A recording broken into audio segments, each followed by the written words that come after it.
Machination de la France-Afrique.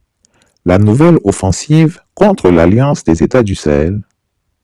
En ce début d'année 2025, alors que les populations de l'Alliance des États du Sahel, AES, aspirent à la paix, des plans machiavéliques sont orchestrés depuis les bords de la lagune ébriée pour déstabiliser leur pays.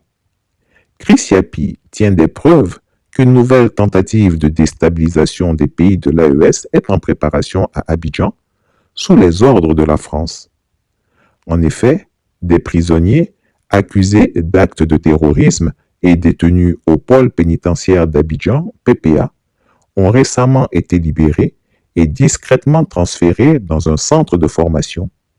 Chris Yapi suit leurs traces. Parmi ces individus, mes informateurs ont identifié M. Zungrana Brahima, un ancien officier de l'armée burkinabé.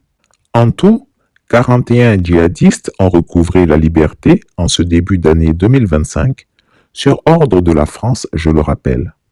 Si les pays de l'AES ont interprété le report de leur retrait de la CEDEAO comme un signe de bonne volonté pour maintenir le dialogue, la réalité est tout autre.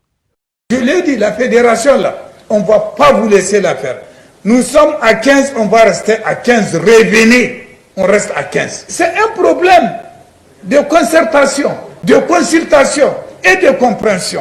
La France aurait donné un délai de 6 mois pour renverser les présidents jugés hostiles à ses intérêts et ramener les 3 pays rebelles, c'est-à-dire le Mali, le Burkina Faso et le Niger, dans le giron de la France-Afrique.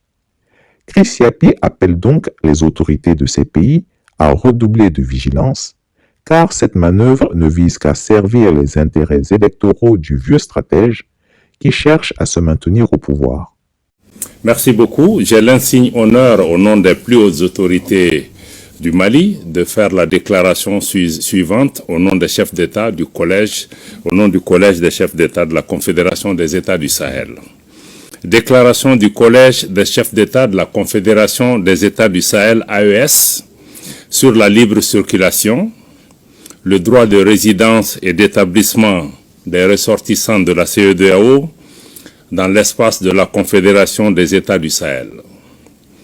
Le collège des chefs d'État, vu le traité portant création de la Confédération des États du Sahel, AES, adopté à Niamey le 6 juillet 2024, vu la charte du Liptako Gourma du 16 septembre 2023 instituant l'Alliance des États du Sahel, convaincu de la nécessité de poursuivre les luttes héroïques menées par les peuples et les pays africains pour l'indépendance politique, la dignité humaine et l'émancipation économique, fidèle aux objectifs et idéaux de la Charte des Nations Unies et de l'acte constitutif de l'Union africaine, guidé par l'esprit de fraternité, de solidarité et d'amitié, engagé à renforcer les liens séculaires entre les peuples d'Afrique, déclare 1.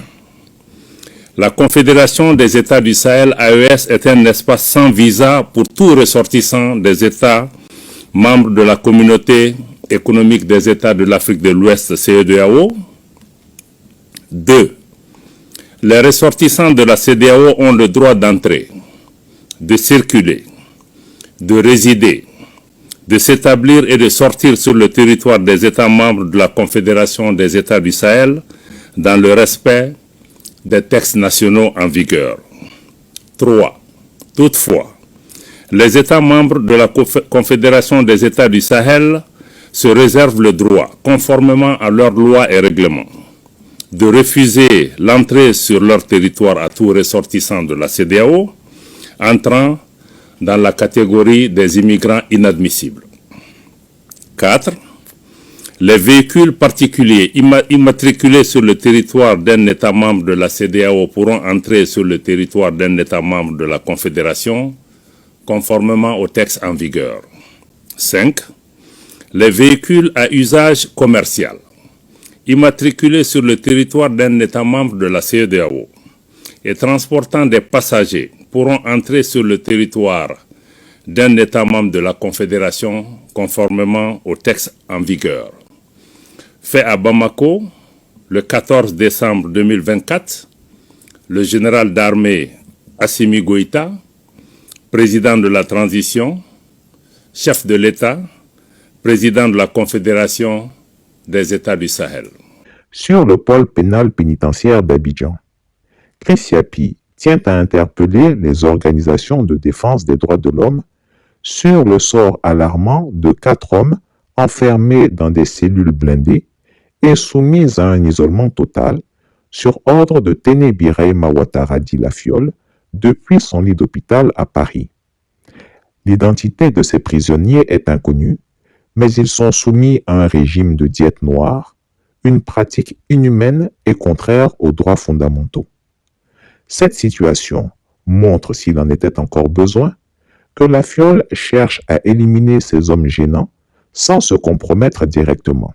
Si aucune action n'est entreprise, ces prisonniers mourront lentement dans des souffrances atroces.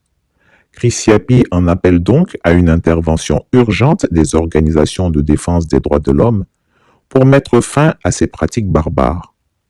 En vérité, si le diable avait un nom, il s'appellerait Téné Birahima Ouattara dit Lafiole, alias le pétomane. Chris Yapi ne ment pas.